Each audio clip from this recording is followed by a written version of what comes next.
Well, we're breaking into the satellites here at UNC Radio for our UNC New Year's special. It's just about 11 o'clock Central Time, and in fact, we have someone who is with us from Chicago, right in the Central Time area. A wonderful old friend of ours. She's a theater critic in Chicago, one of the most respected theater critics in that town. She's Mary Shen Barnidge. We love her a lot. Mary, you there? Say hi to everybody. Okay, hello everybody out in them there Colorado Rockies. Okay, I'm calling from Chicago where it's about 5 minutes to 12, and we're going to be getting about a foot of snow. We got about 7 inches of snow, and then it's going to stop until morning and then start up again tomorrow. Now, is this your first big snowstorm of the year? Okay, first big one, though it got cold and started snowing kind of early this year. Most of the time you don't put away the shorts and the T-shirts until Thanksgiving, but it got cold a lot earlier this year, but this is the first big snow. Though it's not anything like the 2 or 3 feet we got back in 2011. Knock on wood. Knock on wood. Well, Mayor, what are you up to these days? Where are you writing for? First of all. Okay. Okay. I'm still a mercenary critic. I'm a freelance, that is. Freelance? Okay, I still review regularly for Windy City Times. I write feature stories for theaterinchicago.com, and then I do a lot of writing for a stage combat quarterly called Moulinet that also has a website called actionquarterly.com. The webmaster is a former stage manager turned international real estate consultant, but he's also the webmaster for a theatrical fight website. He once said that on an interview. They said, "What do you do in your spare time?" He says, "Well, okay, I manage a stage combat website." Okay. The interviewers didn't know what to say. All right. Well, I know you're into that. You're into the whole stage combat thing and also the Renaissance Fair. That's sort of a sideline thing that you really enjoy. Okay. Oh, yeah. Okay. Though lately I haven't been out to too many Renaissance fairs. Oh. Okay. Somehow the idea of spending eight hours a day out in the summer sun, doesn't sound like as much fun as it used to 15 years ago. Yeah. Actually, that was never fun for me, but for some people. I'm older than you are, Davey. Well, a little bit. Not that much. But have you been healthy? Have things been good? Oh, okay, yes, okay. Things are going to get better. Next year I get Social Security. So in addition to the peanut shells that I'm getting paid now, the government will pay me a few more peanut shells. Well, it's not quite my business, but I am really, really curious. If you are a freelancer and you cobble together from all these different sources, how do you manage? With having to pay health insurance, having an apartment that you live, or you have a house actually, right? Yeah, she has a beautiful house. Yeah. But I guess the mortgage. How do you manage? Okay, by the skin of my teeth.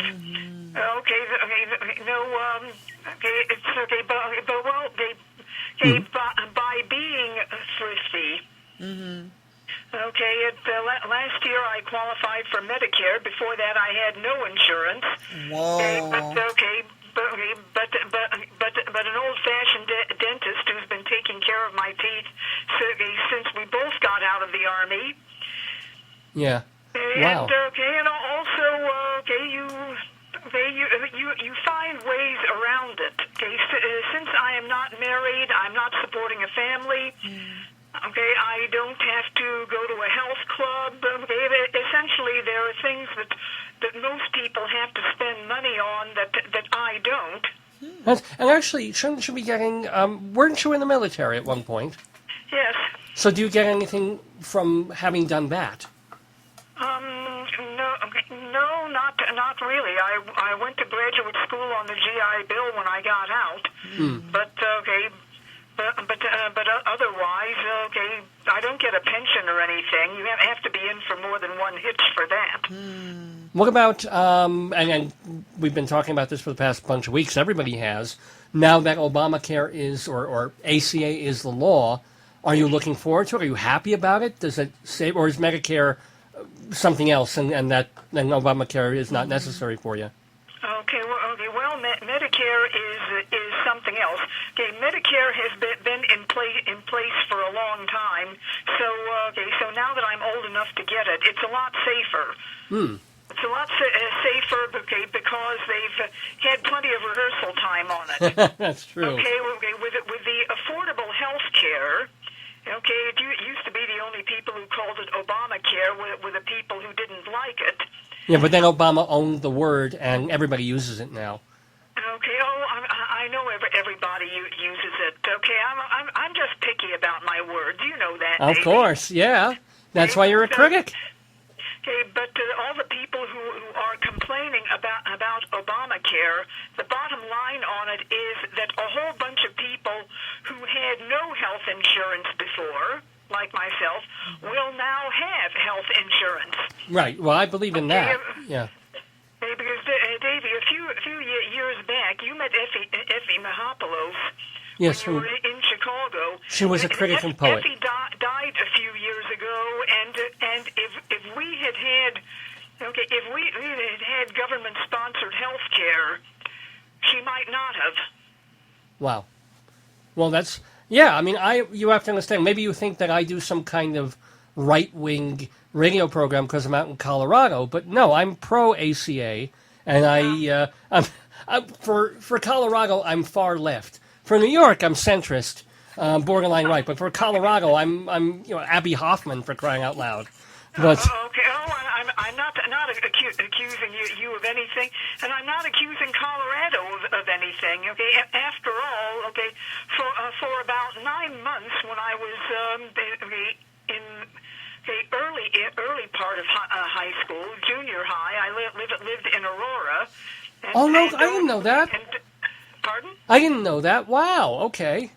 Okay, well, my father had just retired from the Air Force, and he signed up with United Airlines, but we spent 9 months in Aurora, Colorado, before moving to Illinois, where he worked at O'Hare Airport. Wow. Wow. So I have been in Colorado. I think my family used to own some land out in Georgetown. I'm not sure where that is in relation to Greeley. I mean, I could look on a map, but we're about an hour north of Denver is where we are at the moment. Okay. I know where Greeley is. Okay. Even though people on the west coast think that all of the Midwest is Chicago, the same way that the folks here in Chicago think California consists of San Francisco and Los Angeles. Okay, and look at me in disbelief when I tell them about a friend of mine who lives in a town so small they don't have mail delivery. Everybody there has a post office box. Wow. Okay, and they don't believe there's little tiny towns like that in California. I said, oh, yes, there are. Great. I think there ought to be. I miss that. I think the nicest thing that the post office did this year was open on, mail delivery on Sunday for the holidays. I thought that was cool of them. Bring it back to the old school in some level. Although I would not want to have to go to the post office just for my mail. I like getting my mail to me. Exactly. Exactly, but what I was talking about is the notion that unlike some people, I don't think that Colorado consists entirely of Denver and whatever that place is where they make the Rolling Rock beer. It must be Vail or something like that. Let me ask you, by the way, we're talking with Mary Shen Barnidge. She's a longtime Chicago theater critic, used to write for The Reader for many years. Now she writes for Windy City Times, a bunch of other places. And got to ask you, you still, I don't get to, but you get to see dozens and dozens of shows a year where you live. What were like the 2 or 3 best plays or musicals that you saw in Chicago this past year? This last year, there was a glass menagerie in a tiny loft near my house that was it was different than any glass menagerie I had ever seen, and I have been seeing glass menageries for 50 years, if you count high school. So this was a Formica menagerie? How was it different? Okay, well, for one thing, Tom Wingfield is probably homeless. Oh. And the whole thing is taking place in his memory, and you walk into the theater, and there is glass everywhere. Bottles, flasks, vases, decanters. Okay. Okay, and it looks like the inside of a church. Okay, well, that was absolutely transcendent. Mm-hmm. Let's see. Okay, other outstanding plays. It's kind of hard to remember. As you know, I see anywhere from 2 to 8 plays a week.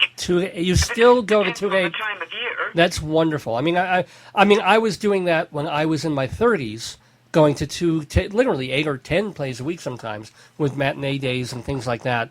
The fact that you are still doing it year after year. Are you on the Jeff committee? Are you still on any of the awards committees out there? Okay. Oh, no. Okay. If I was on the Jeff committee, I wouldn't be able to review plays. The people on the Jeff committee work for free. I can't afford to do that.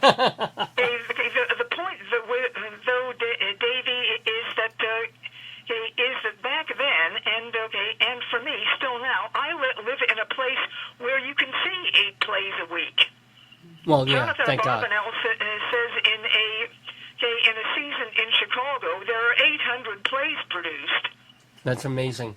That means I could see 2 plays a day every day of the year, and still not miss a few. Yeah, and still not see everything, which is why Chicago.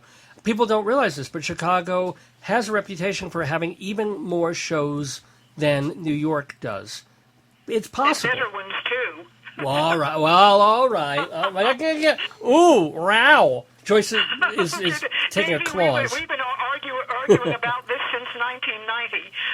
Well, you'll be happy to know that coming up on my regular show, Dave's Gone By, speaking of Chicago theater, in a couple of weeks I'm going to have Greg Kogas as my guest. He is the book writer for You're in Town, but I first saw him, thanks to you, 2 decades ago in Too Much Light Makes the Baby Go Blind. He was one of the original neo-futurists. And that was a life-changing experience that I owe to Mary Shen for taking me to a show at 11 o'clock at night. I was jet-lagged. I was exhausted. I was like, 11 o'clock at night. And then, never been the same since that show. Very few people have. And by the way, it's still running. Oh, it's running in New York. They have a New York contingent too. Joyce wants to. Joyce, tell the story. No, come on, tell us. No, I dragged Joyce to it when we were still dating, or I think we were newly married when they were doing it in New York. I said, "You got to see it. It's too much. You have to see it." What? You did? Wait, get on the mic, hon. Well, anyway, let's first of all. Why don't you, Mary Shen, explain what Too Much Light Makes the Baby Go Blind is for our listeners, and then I'll tell the story. Okay. What the play is 32-minute plays done in an hour. The different plays are assigned numbers, and the numbers are hung up on a clothesline, and the audience calls out the number of the play that they want to see. Right, and when you say it's not 32, an idea is to do all 30 plays, right? In 60 minutes. And if they do it, you get pizza. And if they don't, well, they don't. And sometimes they'll even stop the thing and say, "Hey, do you want to see the 2 plays we can get to do?" And everybody will say, "Yeah," and get to see all 30 anyway. But it's just it's a very exciting, visceral, anything can happen, fun. Not every play is genius, not every play is wonderful, but even the rotten plays are only a minute and a half long, and then you're on to the next one. It's a wonderful. It was so new and so exciting in so many ways, and so different from everything that I had seen in the theater up until that point.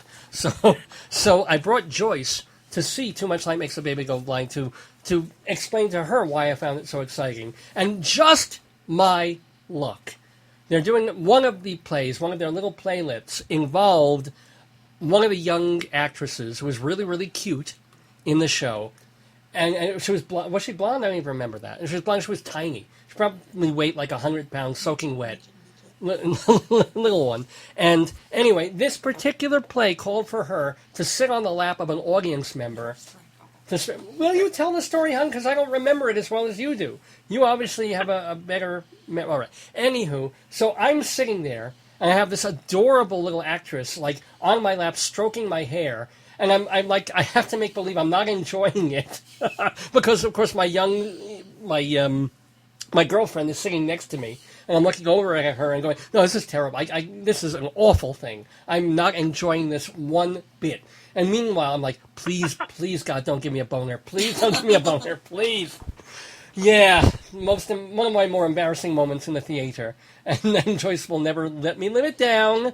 Because, of course, I had to be sitting on the aisle. She had to go right to me. I don't know if they knew I was a critic when they did it. Possibly they did. But you did say, when I asked you, hon, that you loved the show. I didn't realize that. Will you get on the mic, please? Mary's on the mic. She's on. You've got two mics pointing at the phone. And then no mic pointing at you. Get to one of those microphones. Mary, I did really like it. I like live stuff. I do. I really did enjoy it, except I didn't like the straddling part. Well, remember that there was that instance where it was Cats, where someone actually sued someone for frauding them. One of the cats frauded an audience member. Yeah. I think it probably was the same teeny girl that frauded you. And I think they knew you were a critic because they sat you there. Oh, they did? Yeah, so they sat you knew. there. Yeah. And I paid them a good tip for... Well, Joyce, okay, do you remember the musical review, where you and me and my friend Martha deliberately put Davy in the corner, where the singers would be playing right at him? What review was that? The musical review about the two French singers? Yes. Oh, forgive me, but that's not... I remember we had pizza that day. I had one of the best pizzas that time. It was phenomenal. I remember your house was very cute. Yeah. I liked your decoration in your house. I thought it was very nice. And I remember the pizza was very nice. And your friend was lovely. She was a very nice lady. How is she doing, by the way? Okay, she's doing fine. Good. Okay, she's currently making her, when people ask her how she makes a living, she says she does it by taking off her clothes. Okay, and actually she's part of a program to test medical students where she pretends to be a patient to make sure they ask the right questions. Nice. Do they actually poke her and give her any, drugs or needles, or it doesn't go there? They just take her blood pressure. Okay, no. They interview her in the office, and she recites the symptoms. Okay, essentially it's acting. She's given a character and a script. Wow. And the medical students are supposed to from the information that she gives them, ask questions to figure out what the matter is. Mm-hmm. Oh, that's a pretty cool. I should do that. Yeah, they do. I know people who do that too. It's fun. Rabbi Saul did that and goes to people just to have his prostate checked like 6 times a day. It's a special test because he's never tried. He figures one of them will find what's wrong with his prostate. That's what's going to happen. So Mary, give us one more show that you really loved last year. Yeah. Okay. It's hard to describe them all, but but currently playing. Mm-hmm. But most of the time my memory only goes back a few weeks. I know the feeling. It's true. But currently playing the Shawnee Theatre Company, an Irish-based company, is doing Conor McPherson's The Seafarer. Yeah. And they're doing it in this tiny little loft. Let me tell you something about the space that they're doing it in. Okay. Way back in the 1970s, the Wicker Park neighborhood in Chicago was nobody lived there except artists and crooks. And I recall going to an library once that was on the third floor of a building. And the way you got into the building is you stood there on the sidewalk and you beat on the door and shouted, "Finn, Connie!" That would set the dogs to barking on the second floor. A window would open on the third floor, and Finn or Connie would run a key down on a string. Oh, my. You would take the key, open the door. They would pull the key back up, and you would go in the door and go up the 3 flights of stairs to the third floor. That way, nobody had to be running up and down the stairs. Wow. Some 30 years later, a theater has, there's still a furniture store on the first floor that just closed, but I'll get to that in a moment. The second floor and the third floor, they now house 4 different theaters, and a huge spacious lobby with a bar and a piano and frequently a piano player in it. All right. And it's called the Den. Then? That's The Den. The Den. Okay. So it's still very Chicago. Oh, the Den. I'm sorry, the Den. D-E-N. Den, I'm sorry. I thought you said the Then, which would be very... let me ask you, Mary, can I ask... Yes. You have now seen, as you have said, 2 to 8 shows a week, every week, for, what, 30 years now? 25 years. Yeah. When are you going to write a book? When I have time and don't have to be hustling for money. Well, I mean, but even if it were compiling or taking all the work that you've done, instead of having to write a book from scratch even, but the fact that you've been there from this transition era of Chicago theater from really the 1970s through now, I don't know, I think you have something to contribute. Maybe it's in my mind because I just saw this documentary on TV about the early years of San Francisco theater, and that was really, really great to watch, and so some people actually knew. Somebody got to do that for Chicago theater, if not a documentary, then on paper or a blog. Well, some people have. When Richard Christensen retired, he wrote a very good book on the history of the off-loop movement called A Theater of Our Own. And just recently, Chris Jones, who replaced him at the Tribune, has written a book that's sort of a history of Chicago theater reviews going all the way back to Joseph Jefferson. Nice. And it's called, I'm reaching for it right now. It's called Bigger, Brighter, Louder, 150 Years of Chicago Theater.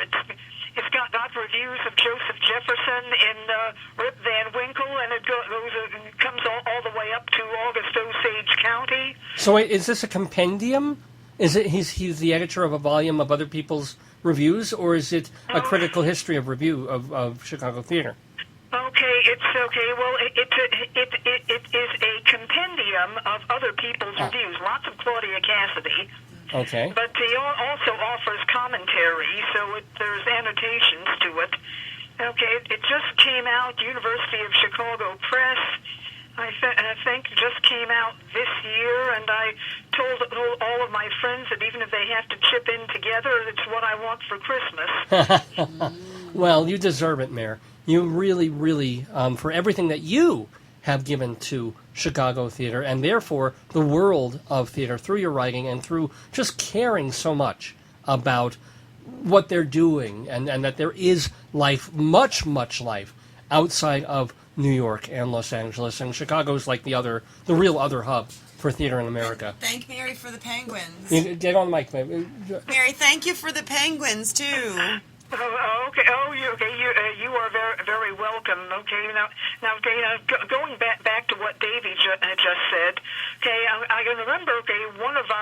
One of the first conversations we ever had at a critics conference. Yeah. You said all I know about Chicago theater is that all these wonderful plays come from there. Oh, okay. Well, that's a pretty nice... I thought you were going to shame me. He was probably trying to pick you up, Mary. I mean, let's be honest. Yeah, back then, I was, No, Joyce, it was worse than that. He was trying to get me to write for free. That's what I had this month on stage. And not get paid. Yeah. Sorry, Mary. And I still would. Anytime you want to send me, except I pay now. Now I pay 40 okay, and besides, Davey, okay, I think I once asked you, if your mother would think there was any hanky panky going on if you were staying over at my house when you were in Chicago, and you said no, there couldn't be, Mary. You're not Jewish.